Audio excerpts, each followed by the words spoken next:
In this video, I'm about to compare Linktree and beacons.ai. When comparing Linktree and beacons.ai as link in bio tools, it's important to consider their features, customization options, and overall usability.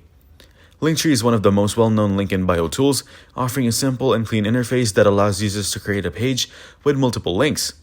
It provides basic customization options, analytics, and integrations with social media and e-commerce platforms. While the free version is functional, the premium plan unlocks more advanced features like custom branding, detailed analytics, and scheduling options. Beacons.ai, on the other hand, is a more modern alternative designed with creators in mind. It offers more customization options including drag-and-drop editing, multimedia embedding, and AI-powered recommendations for link optimization.